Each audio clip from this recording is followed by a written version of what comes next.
hoy estamos con Cristina y Nuria, que son psicólogas, y la doctora Ángela, que es psiquiatra, y estamos en Fórum Girona y hoy vamos a estar hablando sobre adicciones y cómo afecta a nivel comportamental, a nivel emocional, a nivel psiquiátrico y a nivel psicológico. Hola a todas, chicas, ¿qué tal estáis? Hola, bien. Muy bien. ¿Preparadas para esta pequeña entrevista de conocimiento y prevención, sobre todo de tema de adicciones? Sí. Pues vamos a por ello. ¿Cómo definiríais una adicción hoy en día? Porque en el paso del tiempo, ¿no? Al final el mundo evoluciona y la adicción ha ido evolucionando también. Entonces, ¿cómo podríais definir la adicción a día de hoy? Yo diría que es una enfermedad que tiene varios componentes, una parte biológica, una parte psicosocial y una parte genética, que a lo largo de los años eso es lo que ha ido un poco evolucionando. También la parte más genética, lo que influye, cuánto puede influir en la enfermedad.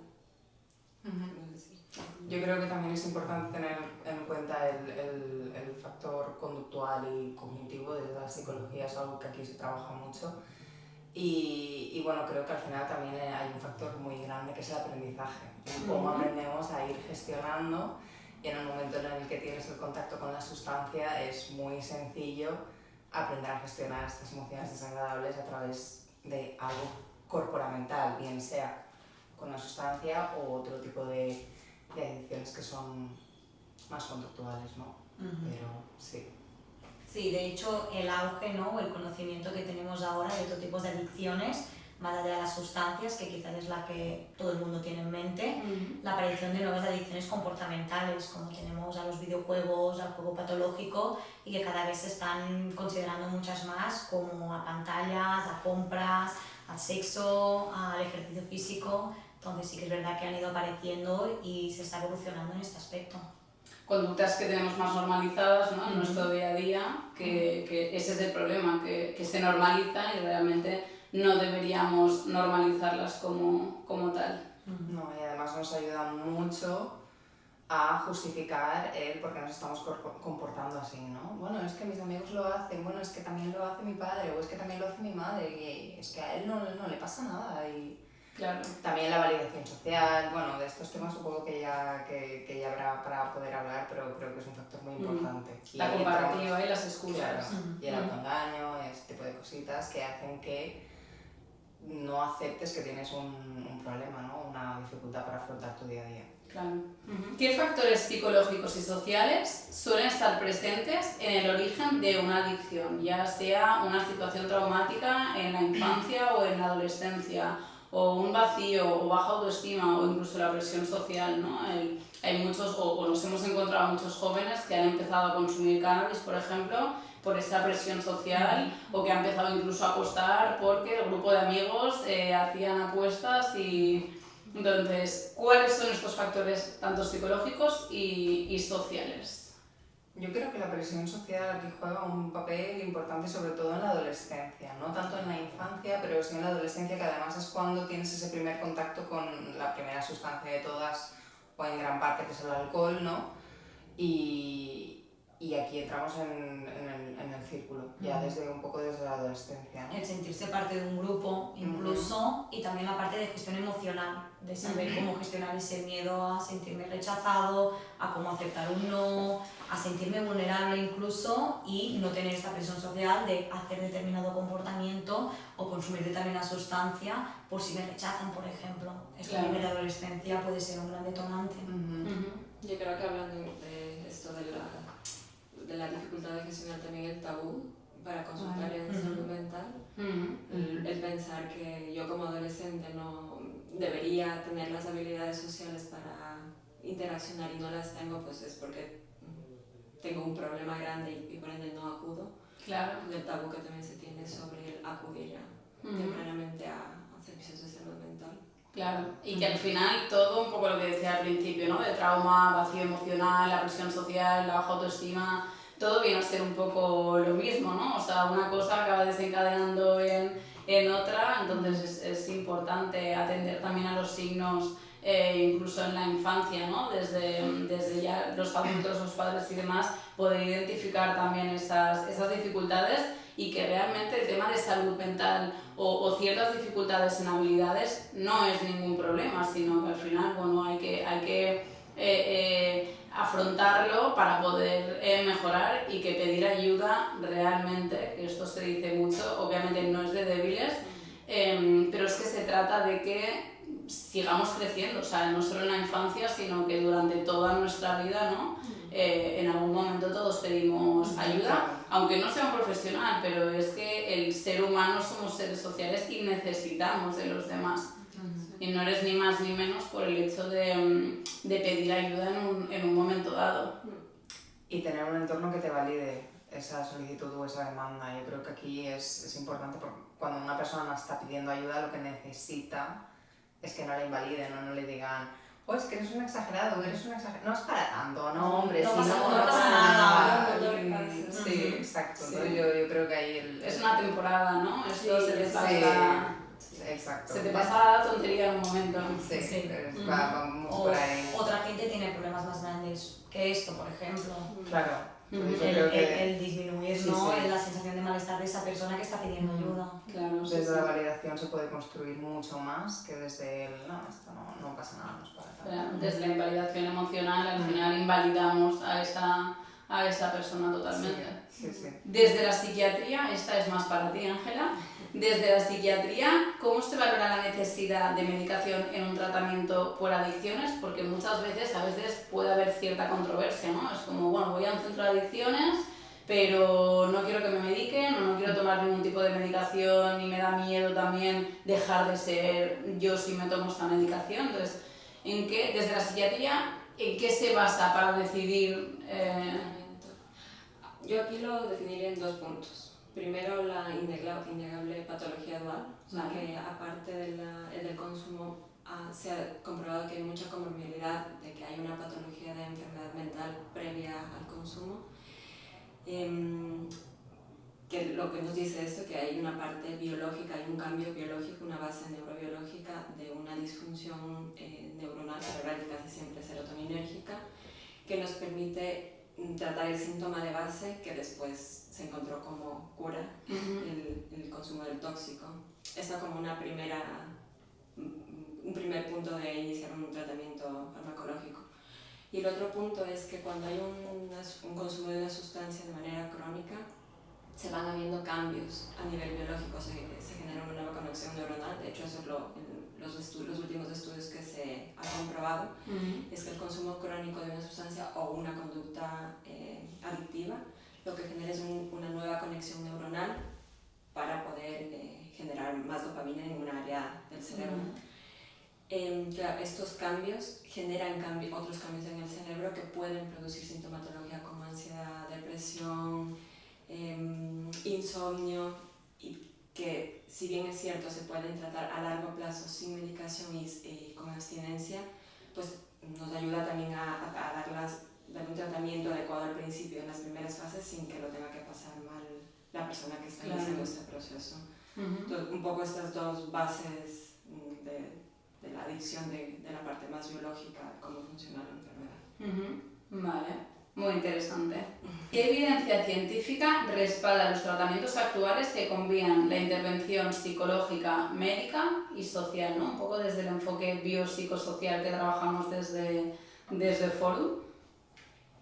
Sí, bueno, justo hablamos hace un momento, toda la evidencia científica que hay del método Minnesota, que es el método que utilizamos en el Centro Forum, que soporta que más allá de solo la parte cognitivo-conductual, bueno, que tiene varias ramas que tenemos que tratar para poder dar una recuperación adecuada y que sea prolongada en el tiempo.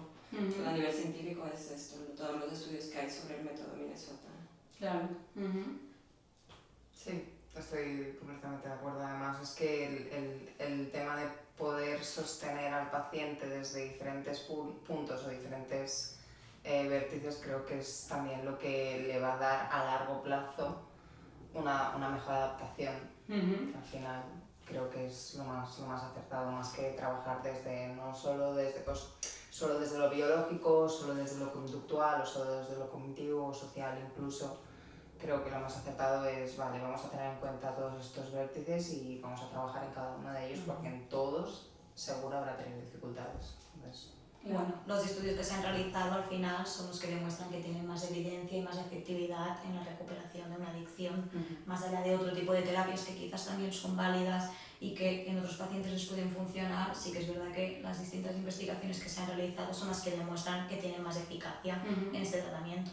Claro, bueno, al final son todas las patas de una mesa, ¿no? Todas son necesarias para que la mesa, ya no para que la mesa se sostenga, sino para que tú puedas comer en esa mesa y puedas realmente tener un uso, ¿no? Entonces es súper importante poder abarcar, ¿no? Que es un poco lo que hacemos también desde Forum, ¿no? Un tratamiento integral, un tratamiento que tocamos todas las esferas para una recuperación plena y prolongada en el tiempo, ¿no? Y realmente es súper importante también la parte multidisciplinar, o sea, no solo tocar todas las patas de la mesa, sino también pues trabajar con el equipo médico, con el equipo psicológico, con el equipo terapéutico, ¿no? La parte más social también es súper importante y al final es un poco lo que hacemos desde Forum y lo que apoyamos y creemos firmemente en ello, porque vemos que funciona, ¿no? Al final, y si las cosas funcionan, es que hay una evidencia de que algo va bien. Claro, no es solo dejar de consumir, es cambiar la manera en que vives y funcionas, que hasta ahora no te ha funcionado y que te ha llevado al consumo. Entonces va mucho más allá de solamente dejar de tomar esa sustancia o de realizar esa conducta, sino que se trata de un cambio a nivel global en la persona. Claro, sí. Sí, total. Sobre todo a la hora de afrontar, bueno, problemas cotidianos que parecen pequeñas tonterías, pero incluso ellos mismos te dicen, "Buah, es que no soy el mismo en casa, o no tengo la misma relación con mi padre, no tengo la misma relación con mi madre", y ya desde ahí ellos ya ven que hay un cambio. Claro, sí, totalmente. O incluso afrontar un mundo laboral de una manera completamente distinta, de no soy el mismo, no soy la misma de que cuando lo hacía en consumo. Entonces este cambio es global en la persona. Claro, o incluso algo más tonto del día a día, de cómo camino o cómo conduzco cuando voy en coche, que son cosas que parecen mínimas, pero es súper significativo, porque si yo camino rápido, el mensaje que le estoy dando a mi cerebro es de cierta ansiedad y inmediatez y rapidez, ¿no? Si tú caminas más lento, que estos son cambios que los pacientes también se van dando cuenta y son cambios que todos caminamos durante el día, si no son muchos pasos, algún paso sí que damos, ¿no? Entonces esos mínimos cambios también es súper importante y es súper relevante. Sí. ¿Qué papel juega la familia en el tratamiento y en la prevención? Yo creo que muy potente, de hecho, porque a mí no me vale de nada que un paciente deje de consumir cuando los padres, si tienen normalizado el consumo, tengan consumo en casa. Con lo cual ahí hay un estímulo directo, entonces creo que el apoyo por parte de la familia en este sentido, bueno, y que se sientan apoyados también, ¿no? O sea, ya no solo a nivel las cosas que pueda llegar a tener en casa, ¿no? De consumo, sino el hijo o hija o a la pareja, te apoyo y te voy a dar todo lo que necesites en cada momento para que pueda haber un cambio en ti. Yo creo que es importante porque son personas que, lo que hablábamos antes, la validación y el apoyo no lo han tenido. Entonces, empezar a ver que ellos empiecen a ver un cambio en este sentido, creo que es importante para que puedan hacer el clic, ¿no? O incluso al principio de tratamiento, cuando la propia persona tiene que aceptar de tengo una enfermedad, es una adicción, que el entorno familiar, pareja, amigos incluso le acompañen y también lo acepten, no nieguen esta enfermedad, también es un proceso muy importante de la propia persona de tomar conciencia de esta enfermedad. Total. Partiendo de la base de que es una enfermedad que tiene un componente psicosocial, o sea que todo lo que sucede alrededor del individuo como sociedad, su ambiente, influye mucho en la enfermedad.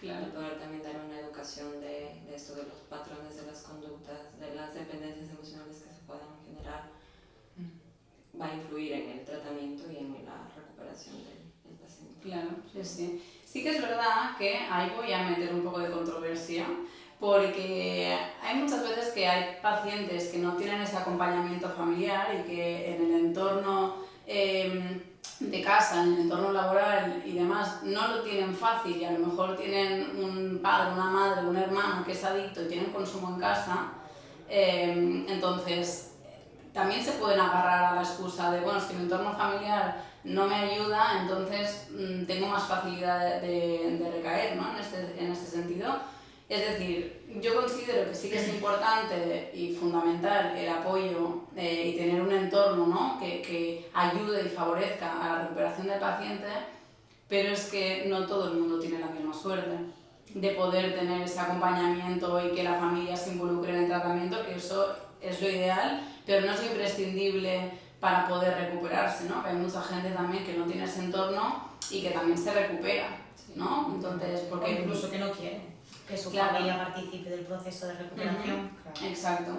Entonces, porque sí que me he encontrado gente que me dice, es que estoy solo o sola, no tengo ese apoyo, entonces no creo que pueda salir, ¿no? Entonces es un mensaje un poco esperanzador también para esta gente que se pueda sentir sola o poco apoyada, que realmente apoyo hay, ¿no? Más allá de una familia y demás, hay apoyo y hay totalmente solución en este sentido. Sí, yo creo que aquí en este sentido, saliendo un poco de la pregunta, el tema del grupo, las terapias grupales y demás, y que, vale, no tengo una familia que me sostenga o que me acompañe, pero bueno, estoy aquí y hay personas que me entienden y que me validan. Creo que es algo que no tienen nunca y que en el momento en el que lo encuentran, creo que sí que es una luz al final del túnel, ¿no? Y pienso que les ayuda bastante. Sí, que pertenecen a un grupo, que se escuchan, que al otro le pasa lo mismo que a mí y no soy extraño, que es lo que me han hecho creer, ¿no? Que soy la oveja de la familia o que... Entonces, el grupo de apoyo realmente en adicciones es la base del tratamiento. Sí, total. ¿Cómo prevenimos en una sociedad tan estimulante y tan acelerada y que al final miras a un lado, miras a otro y hay consumo, ya sea de comportamiento, ¿no? Casas de apuestas, alcohol, cualquier tipo de sustancia, pantallas? Con psicoeducación, yo creo que esto es base, el entender qué es una enfermedad y cómo se genera la enfermedad, te ayuda también a prevenir que los consumos no sean tan normalizados, que si bien es cierto no puedes evitar que haya consumo, hablando ya desde como un padre a su hijo adolescente, que el hijo adolescente entienda cuál es el peligro de un solo consumo de THC o un consumo de alcohol que está normalizado ahora en la sociedad. Sería esto como el punto más fuerte de cómo prevenir. Con conocimiento, totalmente de acuerdo. Cuanta más información tengamos a nivel de sociedad sobre cuál es el impacto que pueden tener estas sustancias o estos comportamientos y cómo nos pueden afectar, y quizás a mí me afectan de una manera y a mi compañera le afectan de otra, cuanto más conocimiento tengamos sobre esto, más fácil es prevenir y darme cuenta de cuándo quizás se convierte en un problema y cuándo tengo que pedir ayuda.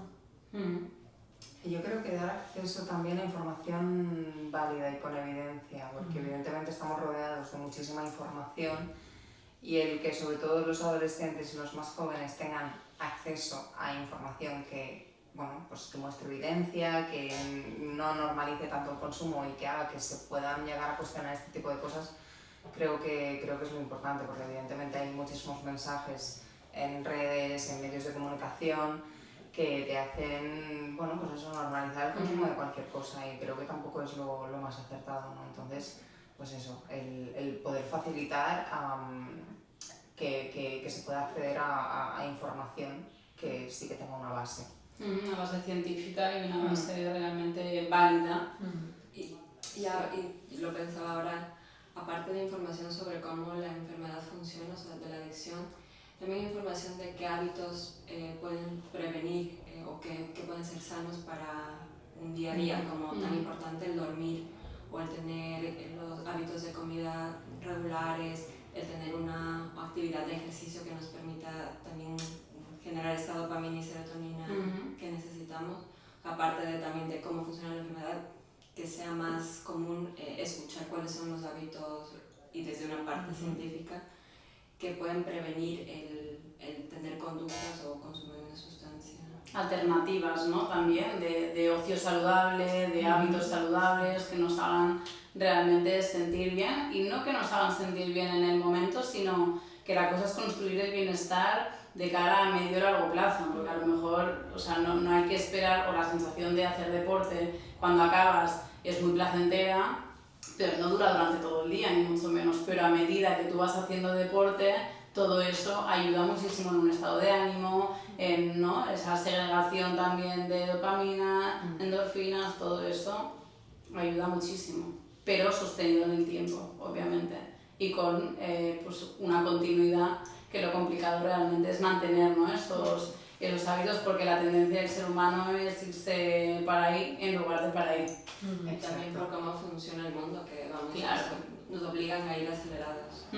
También poder detenerte y no normalizar que ese ritmo es como debería ser, que no venimos aquí para ir acelerados. Sí, sí, total. No dejarnos llevar, ¿no?, por esta velocidad o meternos en esta rueda que nos están impulsando, sino tener la capacidad de salir. O sea, hay que estar en la rueda porque al final es donde estamos, pero hay que conseguir la capacidad de poder salir de esa rueda y ver esa rueda un poco con perspectiva para no entrar en lo automático.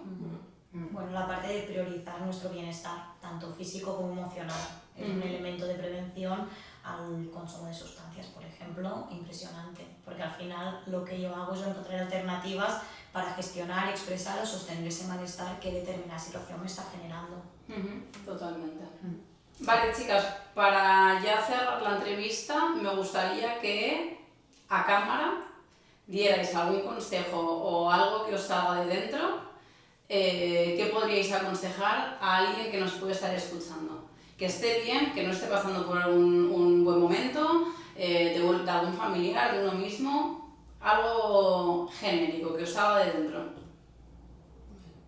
Ostras, yo le diría que hay personas que están dispuestas a escucharte, que hay personas que están dispuestas a validarte, y que si necesitas ayuda, que se puede pedir, y que los servicios que ofrecemos aquí están para eso, para poder ayudar.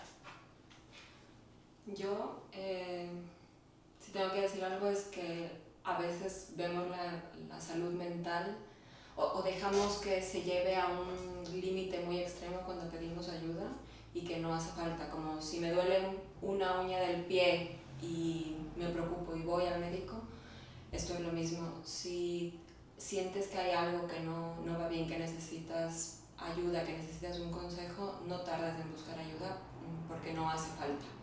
La salud mental es tan importante como el resto. Nuestro cuerpo y nuestra mente están conectados, y no hace falta esperar tanto para buscar una ayuda profesional.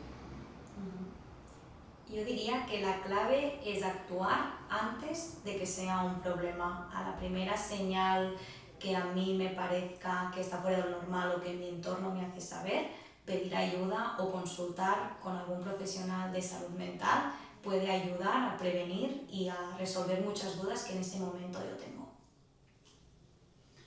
Pues con esto yo os diría ya para último que si hay miedo, si hay esa emoción de miedo que invade a pedir ayuda o a miedo a no poder superarlo, que ese miedo hay que utilizarlo como un escudo protector, para que nos ayude y nos impulse realmente a dar ese paso y pedir ayuda a empezar un camino de bienestar.